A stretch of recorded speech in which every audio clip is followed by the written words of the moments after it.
بسم اللہ الرحمن الرحیم۔ سورج غروب ہو گیا، پھر رات گہری ہونے لگی، چاند پوری آب و تاب سے چمکنے لگا، صحرا کی چاندنی بڑی شفاف ہو گئی۔ خالد بن ولید اپنے ایک آدمی کو ساتھ لے کر شہر کی دیوار کی طرف چل پڑے۔ وہ جائزہ لینا چاہتے تھے کہ شہر کا محاصرہ کیا جائے، جس کے لیے 400 سوار کافی نہیں تھے۔ زیادہ سے زیادہ یہ کہا جا سکتا تھا کہ شہر کی ناکہ بندی کر دی جائے۔ دوسری صورت یلغار کی تھی۔ خالد بن ولید دیوار کے دروازے سے خاصا پیچھے ایک اوٹ میں بیٹھ گئے۔ چاندنی اتنی صاف تھی کہ دیوار کے اوپر سے خالد بن ولید رضی اللہ تعالیٰ عنہ نظر آ سکتے تھے۔ شہر کا بڑا دروازہ کھلا۔ خالد بن ولید سمجھے کہ عقیدر فوج لے کر باہر آ رہا ہے اور وہ ان پر حملہ کرے گا، لیکن عقیدر کے پیچھے پیچھے چند سوار باہر نکلے اور دروازہ بند ہو گیا۔ خالد کو یاد آیا کہ تبوک سے روانگی کے وقت رسول کریم صلی اللہ علیہ وسلم نے انہیں کہا تھا کہ عقیدر تمہیں شاید شکار کھیلتا ہوا ملے گا۔ عقیدر بن مالک کے متعلق مشہور تھا کہ وہ جیسے شکار کھیلنے کے لیے ہی پیدا ہوا تھا۔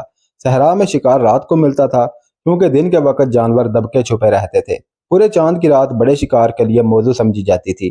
یہ رسول اکرم صلی اللہ علیہ وسلم کی انٹیلیجنس کا کمال تھا کہ آپ نے دشمن کی عادات اور حسرتوں کا بھی پتہ چلا لیا تھا، اور آپ نے خالد بن ولید کو عقیدر کے متعلق پوری معلومات دے دی تھی۔ خالد بن ولید نے جب یہ دیکھا کہ عقیدر بن مالک چند ایک سواروں کے ساتھ باہر آیا ہے، تو انہوں نے اس کے انداز کا پوری طرح جائزہ لیا۔ خالد بن ولید سمجھ گئے کہ عقیدر کو معلوم ہی نہیں ہو سکا کہ 400 مسلمان سوار اس کے شہر کے قریب پہنچ گئے ہیں اور وہ شکار کھیلنے جا رہا ہے۔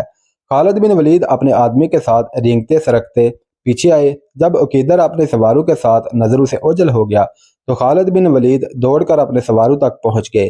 انہوں نے کچھ سوار منتخب کیے۔ اپنے تمام سواروں کو انہوں نے تیاری کی حالت میں رکھا ہوا تھا۔ وہ سواروں کے ایک جیش کو اپنی قیادت میں اس طرف لے گئے جدھر عقیدر گیا تھا۔ خالد بن ولید نے یہ خیال کیا کہ عقیدر شہر سے اتنا آگے چلا جائے کہ جب اس پر حملہ ہو تو شہر تک اس کی آواز بھی نہ پہنچ سکے۔ رات کے سناٹے میں اتنے زیادہ گھوڑوں کی آواز کو دبایا نہیں جا سکتا تھا۔ عقیدر اور اس کے ساتھیوں کو پتہ چل گیا تھا کہ ان کے پیچھے گھوڑ سوار آ رہے ہیں۔ عقیدر کا بھائی حسان بھی اس کے ساتھ تھا۔ اس نے کہا کہ وہ جا کر دیکھتا ہے کہ یہ کون ہیں۔ اس نے اپنا گھوڑا پیچھے کو موڑا ہی تھا کہ خالد بن ولید رضی اللہ تعالیٰ عنہ نے اپنے سواروں کو ہلہ بولنے کا حکم دے دیا۔ عقیدر کو خالد بن ولید اور ان کے سواروں کی للکار سے پتہ چلا کہ یہ مسلمان ہیں۔ حسان نے برچی سے مقابلہ کرنے کی کوشش کی، لیکن مارا گیا۔ عقیدر اپنے سواروں سے ذرا الگ تھا۔ خالد بن ولید نے اپنے گھوڑے کو ایڑ لگائی اور رخ عقیدر کی طرف کر دیا۔ عقیدر ایسا بوکھلایا کہ خالد بن ولید پر وار کرنے کی بجائے اس نے راستے سے ہٹنے کی کوشش کی۔ خالد بن ولید نے اس پر کسی ہتھیار سے وار نہ کیا، نہ گھوڑے کی رفتار کم کی۔ انہوں نے گھوڑا عقیدر کے گھوڑے کے قریب سے گزارا اور بازو عقیدر کی کمر میں ڈال کر اسے اس کے گھوڑے سے اٹھا کر اپنے ساتھ ہی لے گئے۔ عقیدر بن مالک کے شکاری ساتھیوں اور محافظوں نے دیکھا کہ ان کا فرمان رواں پکڑا گیا ہے اور اس کا بھائی مارا گیا ہے، تو انہوں نے خالد بن ولید رضی اللہ تعالیٰ عنہ کے سواروں کا مقابلہ کرنے کی بجائے بھاگ نکلنے کا راستہ دیکھا۔ وہ زمین ایسی تھی کہ چھپ کر نکل جانے کے لیے نشیب، کھڈ اور ٹیلے بہت تھے۔ ان میں سے کچھ زخمی ہوئے لیکن نکل گئے۔ شہر میں داخل ہو کر انہوں نے دروازہ بند کر لیا۔ خالد بن ولید نے عقیدر کو پکڑے رکھا اور کچھ دور جا کر گھوڑا روکا۔ عقیدر سے کہا کہ اس کے بھاگ نکلنے کی کوئی صورت نہیں۔ انہوں نے اسے گھوڑے سے اتارا اور خود بھی اتر آئے۔ کیا تم اپنے آپ کو ناقابل تسخیر سمجھتے تھے؟ خالد بن ولید رضی اللہ تعالیٰ عنہ نے پوچھا۔ ہاں، میں اپنے آپ کو ناقابل تسخیر سمجھتا تھا، عقیدر بن مالک نے کہا، لیکن تو نے مجھے اپنا نام نہیں بتایا۔ خالد بن ولید۔ ہاں، عقیدر نے کہا، میں نے یہ نام سنا ہے، یہاں تک خالد بن ولید ہی پہنچ سکتا تھا۔ نہیں عقیدر، خالد بن ولید نے کہا، یہاں تک ہر وہ انسان پہنچ سکتا ہے جس کے دل میں اللہ کا نام ہے اور وہ محمد صلی اللہ علیہ وسلم کو اللہ کا رسول مانتا ہے۔ میرے ساتھ کیا سلوک ہوگا؟ عقیدر نے پوچھا۔ تیرے ساتھ وہ سلوک نہیں ہوگا جو تو نے ہمارے رسول صلی اللہ علیہ وسلم کے الچی کے ساتھ کیا تھا۔ خالد بن ولید نے کہا، ہم سے اچھے سلوک کی توقع رکھ۔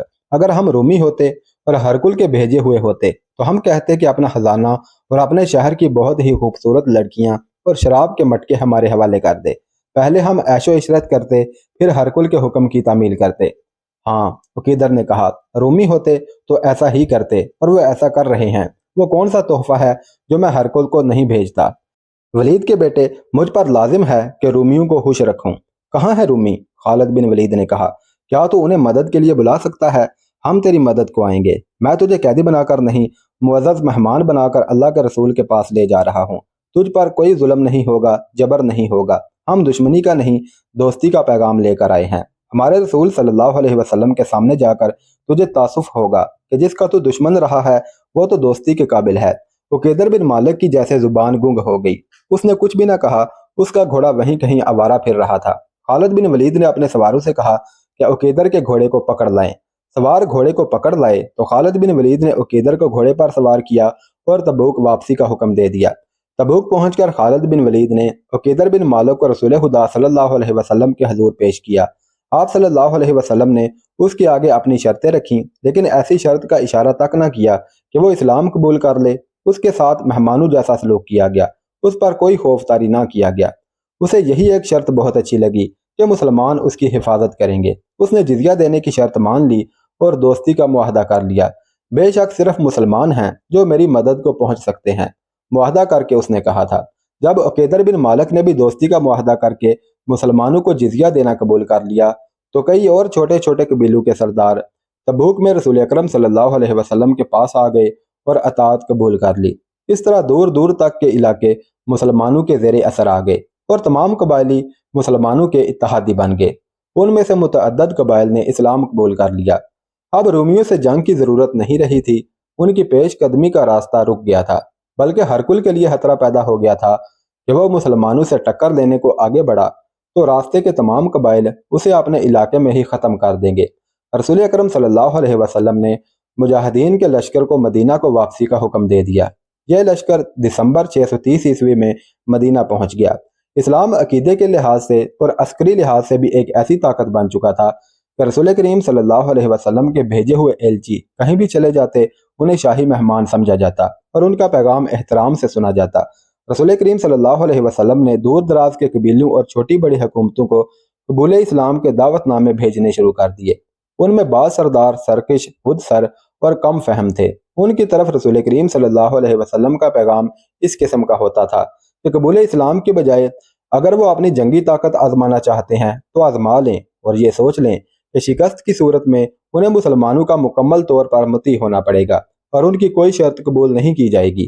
رسول کریم صلی اللہ علیہ وسلم نے ایسی ایک مہم خالد بن ولید کی زیر کمان یمن کے شمال میں نجران بھیجی۔ وہاں قبیلہ بنو حارثہ بن کعب آباد تھا۔ اس نے رسول کریم صلی اللہ علیہ وسلم کے پیغام کا مذاق اڑایا تھا۔ خالد مجاہدین کے ایک سوار دستے کو جس کی تعداد 400 تھی ساتھ لے کر جولائی 631 عیسوی میں یمن کو روانہ ہوئے۔ مشہور مورخ ابن ہشام نے لکھا ہے کہ رسول اللہ نے خالد بن ولید سے کہا کہ انہیں حملے کے لیے نہیں بھیجا جا رہا بلکہ وہ پیغام لے کر جا رہے ہیں، کیونکہ بنو حارثہ سرکش ذہنیت کی وجہ سے کسی ہوش فہمی میں مبتلا ہیں۔ اس لیے خالد بن ولید انہیں 3 بار کہیں کہ وہ اسلام قبول کر لیں۔ اگر وہ سرکشی سے باز نہ آئیں اور خون ریزی کو پسند کریں تو انہیں خون ریزی کے لیے للکارا جائے۔ خالد بن ولید رضی اللہ تعالیٰ عنہ جس جارحانہ انداز سے وہاں پہنچے اور جس انداز سے انہوں نے بنو حارثہ بن کعب کو قبول اسلام کی دعوت دی، اس نے مطلوبہ اثر دکھایا۔ اس قبیلے نے بلا حیل و حجت اسلام قبول کر لیا۔ خالد بن ولید واپس آنے کے بجائے وہیں رکے رہے اور انہیں اسلام کے اصول اور ارکان سمجھاتے رہے۔ خالد بن ولید رضی اللہ تعالیٰ عنہ جنہیں تاریخ نے فن حرب و ضرب کا ماہر اور صف اول کا سالار تسلیم کیا ہے، نجران میں 6 مہینے مبلغ اور معلم بنے رہے۔ انہوں نے جب دیکھا کہ اسلام ان لوگوں کے دلوں میں اتر گیا ہے تو خالد بن ولید جنوری 632 عیسوی میں واپس آ گئے۔ ان کے ساتھ بنو حارثہ کے چند ایک سرکردہ افراد تھے جنہوں نے رسول کریم صلی اللہ علیہ وسلم کے دست مبارک پر بیعت کی۔ رسول خدا صلی اللہ علیہ وسلم نے ان میں سے ایک کو امیر مقرر کیا۔ اسلام کے دشمنوں نے جب دیکھا کہ مسلمانوں کو میدان جنگ میں شکست دینا ممکن نہیں رہا اور یہ بھی دیکھا کہ اسلام لوگوں کے دلوں میں اتر گیا ہے تو انہوں نے اسلام کو نقصان پہنچانے کا ایک اور طریقہ اختیار کیا۔ یہ تھا رسالت اور نبوت کا دعویٰ۔ متعدد افراد نے نبوت کا دعویٰ کیا، جن میں بنی اسد کا طلحہ، بنی حنیفہ کا مسلمہ اور یمن کا اسود انسی خاص طور پر قابل ذکر ہیں۔ اس کا نام عقیلہ بن کعب تھا، کیونکہ اس کا رنگ کالا تھا اس لیے وہ اسود کے نام سے مشہور ہوا۔ اسود عربی میں کالے کو کہتے ہیں۔ وہ یمن کے مغربی علاقے کے ایک قبیلے انس کا سردار تھا، اس لیے اسے اسود الانسی کہتے تھے۔ تاریخ میں اس کا یہی نام آیا ہے۔ وہ عبادت گاہ کا کاہن بھی رہ چکا تھا۔ بالکل سیاہ رنگت کے باوجود اس میں ایسی کشش تھی کہ لوگ اس کے ہلکے سے اشارے کا بھی اثر قبول کر لیتے تھے۔ اس میں مقناطیس جیسی قوت تھی کہ عورتیں اس کے کالے چہرے کو ناپسند کرنے کے بجائے اس کے قریب ہونے کی کوشش کرتی تھی۔ اس نے یہ پر اسراریت عبادت گاہ میں حاصل کی تھی۔ کاہن کو لوگ دیوتاؤں کا منظور نظر اور ایلچی سمجھتے تھے۔ اس علاقے کے زیادہ تر لوگوں نے اسلام قبول کر لیا تھا۔ اسود کے اپنے قبیلے میں اسلام داخل ہو چکا تھا، لیکن اسود نے ان کے خلاف کبھی کوئی بات نہیں کی تھی، جیسے ان لوگوں کے ساتھ اس کا کوئی تعلق ہی نہ ہو۔ بعض مورخین نے لکھا ہے کہ وہ خود بھی مسلمان ہو گیا تھا۔ اس وقت یمن کا حکمران بازان نام کا ایک ایرانی تھا۔ ایران کا شہنشاہ کسریٰ پرویز تھا۔ رسول کریم صلی اللہ علیہ وسلم نے دور کے ملکوں کے جن بادشاہوں کو قبول اسلام کے خطوط لکھے تھے ان میں شہنشاہ ایران بھی تھا۔ اسے خط دینے کے لیے رسول اللہ صلی اللہ علیہ وسلم نے عبداللہ بن حذافہ کو بھیجا۔ عبداللہ نے خسرو پرویز کے دربار میں اسے خط دیا۔ اس نے خط کسی اور کو دے کر کہا کہ اسے اس کا ترجمہ سنایا جائے۔ اسے جب خط اس کی زبان میں سنایا گیا تو وہ آگ بگولا ہو گیا۔ اس نے غصے سے بولا ہو کر خط کو بری طرح پھاڑ کر اس کے پرزے پھینک دیے اور عبداللہ بن حذافہ کو دربار سے نکال دیا۔ عبداللہ اتنی دور کی مسافت سے آئے اور رسول اللہ صلی اللہ علیہ وسلم کے حضور بتایا کہ شہنشاہ ایران نے خط پھاڑ ڈالا ہے۔ خسرو پرویز کا غصہ خط پھاڑنے سے ٹھنڈا نہیں ہوا تھا۔ یمن پر ایران کی حکمرانی تھی اور بازان وہاں کا گورنر تھا۔ شہنشاہ ایران نے اپنے گورنر بازان کو خط بھیجا کہ حجاز میں محمد نام کا ایک آدمی ہے جس نے نبوت کا دعویٰ کر رکھا ہے۔ اس نے لکھا کہ رسول کریم صلی اللہ علیہ وسلم کو زندہ پکڑ کر یا آپ صلی اللہ علیہ وسلم کا سر کاٹ کر اس کے دربار میں پیش کیا جائے۔ بازان نے یہ خط اپنے 2 آدمیوں کو دے کر مدینہ بھیج دیا۔ مورخوں میں اختلاف پایا جاتا ہے۔ بعض لکھتے ہیں کہ بازان نے ان آدمیوں کو رسول اللہ صلی اللہ علیہ وسلم کو پکڑ لانے یا قتل کر کے آپ کا سر لانے کے لیے بھیجا تھا، اور کچھ مورخوں نے لکھا ہے کہ بازان نے اسلام تو قبول نہیں کیا تھا، لیکن وہ حضور صلی اللہ علیہ وسلم سے اتنا متاثر تھا کہ آپ کو اپنے شہنشاہ کے ارادے سے خبردار کرنا چاہتا تھا۔ بہرحال مورخ اس واقعے پر متفق ہیں کہ بازان کے بھیجے ہوئے 2 آدمی رسول اللہ صلی اللہ علیہ وسلم کے یہاں گئے اور خسرو پرویز نے جو خط بازان کو لکھا تھا وہ آپ کے حضور پیش کیا تھا۔ رسول خدا صلی اللہ علیہ وسلم نے خط دیکھا اور آپ نے مسکرا کر کہا کہ شہنشاہ ایران گزشتہ رات اپنے بیٹے شیرویہ کے ہاتھوں قتل ہو گیا ہے اور آج صبح سے ایران کا شہنشاہ شیرویہ ہے۔ آپ نے کہا جس طرح اس نے ہاتھ پھاڑ کر اس کے ٹکڑے کیے ہیں اس کی سلطنت اسی طرح ٹکڑے ٹکڑے ہو کر بکھر جائے گی۔ گزشتہ رات کے قتل کی خبر مدینہ میں اتنی جلدی کیسے پہنچ گئی؟ بازان کے ایک آدمی نے پوچھا اور کہنے لگا کیا یہ ہمارے شہنشاہ کی توہین نہیں کہ یہ غلط خبر پھیلا دی جائے کہ اسے اس کے بیٹے نے قتل کر دیا ہے؟ مجھے میرے اللہ نے بتایا ہے۔ رسول کریم صلی اللہ علیہ وسلم نے کہا جاؤ بازان کو بتا دو کہ اس کا شہنشاہ اب خسرو نہیں شیرویہ ہے۔ رسول خدا صلی اللہ علیہ وسلم کو یہ خبر بذریعہ الہام ملی تھی۔ بازان کے آدمی واپس گئے اور اسے بتایا کہ رسول اللہ نے کیا کہا ہے۔ 3-4 دنوں بعد بازان کو اپنے نئے شہنشاہ شیرویہ کا خط ملا۔ اس میں تحریر تھا کہ خسرو پرویز کو فلاں رات ختم کر دیا گیا ہے۔ یہ وہی رات تھی جو حضور صلی اللہ علیہ وسلم نے بتائی تھی۔ کچھ دنوں بعد بازان کو رسول کریم صلی اللہ علیہ وسلم کا خط ملا کہ وہ اسلام قبول کر لے۔ بازان پہلے ہی آپ سے متاثر تھا، الہام نے اسے اور زیادہ متاثر کیا۔ رسول اللہ صلی اللہ علیہ وسلم نے اسے یہ بھی لکھا تھا کہ اسلام قبول کر لینے کی صورت میں وہ بدستور یمن کا حاکم رہے گا اور اس کی حکمرانی کا تحفظ مسلمانوں کی ذمہ داری ہوگی۔ بازان نے اسلام قبول کر لیا، وہ حاکم یمن ہی رہا اور تھوڑے ہی عرصے بعد فوت ہو گیا۔ رسول کریم صلی اللہ علیہ وسلم نے یمن کو کئی حصوں میں تقسیم کر دیا اور ہر حصے کا الگ حاکم مقرر کیا۔ بازان کا بیٹا جس کا نام شہر تھا، رسول کریم صلی اللہ علیہ وسلم نے اسے صنعا اور اس کے گرد و نواح کے علاقے کا حاکم بنایا۔ یہ خبر اڑی کہ اسود انسی یمن کے علاقے مذہج میں چلا گیا ہے اور ایک غار میں رہتا ہے جس کا نام حبان ہے۔ اچانک یہ خبر ہوا کی طرح سارے یمن میں پھیل گئی کہ اسود غار سے نکل آیا ہے اور اسے خدا نے نبوت عطا کی ہے اور اب وہ اسود انسی نہیں رحمان الیمن ہے۔ خبر سنانے والے کسی شک کا اظہار نہیں کرتے تھے بلکہ وہ اپنی طرف سے مصدقہ خبر سناتے تھے کہ اسود کو نبوت مل گئی ہے۔ انہوں نے اسے نبی تسلیم کر لیا تھا۔ خبر سنانے والے کہتے پھرتے تھے کہ مذہج جا کر دیکھو، رحمان الیمن مردوں کو زندہ کرتا ہے، آگ کے شعلوں کو پھول بنا دیتا ہے۔ جن لوگوں نے اسلام قبول کر لیا تھا وہ بھی مذہج کو اٹھ دوڑے۔ اسود چونکہ کاہن رہ چکا تھا اس لیے لوگ پہلے ہی تسلیم کرتے تھے کہ دیوتاؤں نے اسے کوئی پر اسرار طاقت دے رکھی ہے۔ اب اس نے نبوت کا دعویٰ کیا تو لوگوں نے فوراً اس دعوے کو تسلیم کر لیا۔ غار حبان کے سامنے ہر لمحہ لوگوں کا ہجوم رہنے لگا۔ وہ اسود کی ایک جھلک دیکھنے کے لیے بےتاب رہتے تھے۔ وہ دن کو تھوڑے سے وقت کے لیے باہر نکلتا تھا اور غار کے قریب ایک اونچی جگہ کھڑے ہو کر لوگوں کو قرآن کی آیات کی طرز کے جملے سناتا اور کہتا تھا کہ اس کے پاس ایک فرشتہ آتا ہے جو اسے ہر روز خدا کی طرف سے ایک آیت اور راز کی 1-2 باتیں بتا جاتا ہے۔ وہ لوگوں کو اپنے معجزے بھی دکھایا کرتا تھا، مثلاً جلتی ہوئی مشعل اپنے منہ میں ڈال دیا کرتا اور جب مشعل اس کے منہ سے نکلتی تو وہ جل رہی ہوتی تھی۔ اس نے ایک لڑکی کو ہوا میں معلق کر کے بھی دکھایا۔ ایسے ہی چند اور شعبدے تھے جو وہ لوگوں کو دکھایا کرتا تھا اور لوگ انہیں معجزے کہتے تھے۔ ایک تو وہ چرب زبان تھا، دوسرا وہ ہوش الحان تھا، اس کے بولنے کا انداز پرکشش تھا۔ اس نے یمن والوں کو یہ نعرہ دے کر کہ یمن یمن والوں کا ہے، ان کے دل مول لیے تھے۔ یمنی بڑی لمبی مدت سے ایرانیوں کے زیر نگی چلے آ رہے تھے۔ ایرانی تسلط بازان کے قبول اسلام کے ساتھ ہی ختم ہو گیا تو حجاز کے مسلمان آ گئے۔ اس کے علاوہ وہاں یہودی، نصرانی اور مجوسی بھی موجود تھے۔ یہ سب اسلام کی بے کنی چاہتے تھے۔ انہوں نے اسود انسی کی نبوت کے قدم جمانے میں درپردہ بہت کام کیا۔ اسود اپنی نبوت کی صداقت ایک گدھے کے ذریعے ثابت کیا کرتا تھا۔ اس کے سامنے ایک گدھا لایا جاتا، وہ گدھے کو کہتا بیٹھ جا، گدھا بیٹھ جاتا، پھر کہتا میرے آگے سر جھکا، گدھا سجدے کے انداز سے سر جھکا دیتا۔ گدھے کے لیے اس کا تیسرا حکم ہوتا میرے آگے گھٹنے ٹیک دے، گدھا اس کے آگے گھٹنے ٹیک دیتا۔ دیکھتے ہی دیکھتے اسود انسی کو یمن کے لوگوں نے نبی مان لیا۔ اسود نے ان لوگوں کو ایک فوج کی صورت میں منظم کر لیا۔ اس نے سب سے پہلے نجران کا رخ کیا۔ وہاں رسول کریم صلی اللہ علیہ وسلم کے مقرر کیے ہوئے 2 مسلمان حاکم تھے، خالد بن سعید اور عمر بن حزم۔ اسود کے ساتھ بہت بڑا لشکر تھا۔ جو نجران میں داخل ہوا تو وہاں کے باشندے بھی اس کے ساتھ مل گئے۔ دونوں مسلمان حاکموں کے لیے پسپائی کے سوا کوئی چارہ نہ تھا۔ اسود انسی اس پہلی فتح سے سرشار ہو گیا اور اس کے لشکر کی تعداد بھی بہت زیادہ ہو گئی۔ اس نے نجران میں اپنی حکومت قائم کر کے صنعاء کی طرف پیش قدمی کی۔ وہاں بازان کا بیٹا شہر حکمران تھا۔ اس کے پاس فوج تھوڑی تھی، پھر بھی وہ مقابلے میں ڈٹ گیا۔ اس کی للکار نے اپنی فوج کے قدم اکھڑنے نہ دیے، لیکن شہر بن بازان چونکہ اپنی فوج کا حوصلہ قائم رکھنے کے لیے سپاہیوں کی طرح لڑ رہا تھا، اس لیے شہید ہو گیا۔ اس سے اس کی فوج کا حوصلہ ٹوٹ گیا۔ اسود کے خلاف لڑنے والے وہ یمنی بھی تھے جنہوں نے اسلام قبول نہیں کیا تھا، لیکن شکست کی صورت میں جان کا خطرہ مسلمانوں کو تھا۔ انہیں اسود کے لشکر کے ہاتھوں قتل ہونا تھا۔ اسود کسی مسلمان کو نہیں بخشتا تھا۔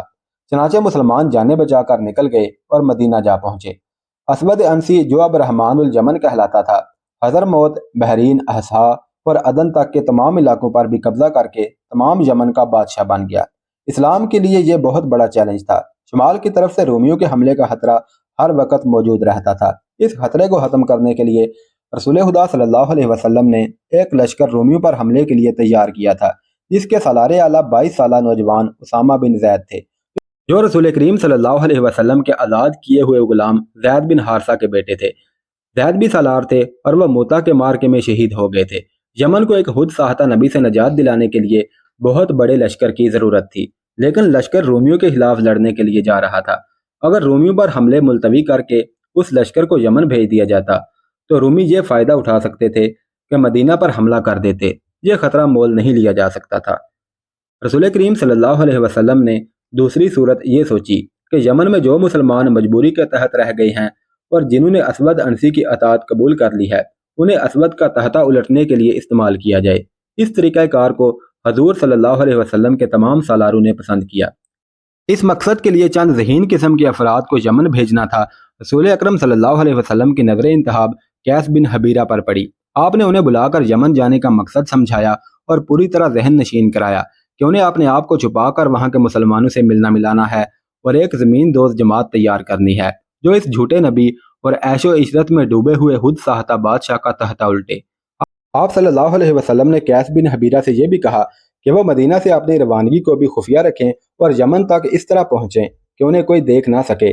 اس پرخطر مہم کو اور زیادہ مستحکم کرنے کے لیے رسول اکرم صلی اللہ علیہ وسلم نے دبر بن یحنس کو ایک خط دے کر یہ کہا کہ یمن میں کچھ مسلمان سردار موجود ہیں جنہوں نے مجبوری کے تحت اسود کی اطاعت قبول کر لی ہے۔ یہ خط انہیں پڑھوا کر ضائع کر دینا ہے اور باقی کام قیس بن حبیرہ کریں گے۔ اسود انسی نے جب صنعاء پر حملہ کیا تھا تو وہاں کے حاکم شہر بن بازان نے مقابلہ کیا، لیکن وہ شہید ہو گیا تھا۔ اس کی جوان سال بیوی جس کا نام آزاد تھا، اسود کے ہاتھ چڑھ گئی۔ آزاد غیر معمولی طور پر حسین ایرانی عورت تھی۔ اس نے اسود کو قبول کرنے سے انکار کر دیا، لیکن اسود نے اسے جبراً اپنی بیوی بنا لیا تھا۔ آزاد اب اس شخص کی اسیر تھی جس سے وہ انتہا درجے کی نفرت کرتی تھی۔ اکیلی عورت کر بھی کیا سکتی تھی؟ اس کی خوش نصیبی صرف اتنی تھی کہ اسود عورتوں کا دل دادا تھا۔ اس نے اپنے حرم میں 20 عورتیں رکھی ہوئی تھی۔ اسے تحفے میں بھی نوجوان لڑکیاں ملا کرتی تھیں۔ وہ ہر وقت عورت اور شراب کے نشے میں بدمست رہتا تھا۔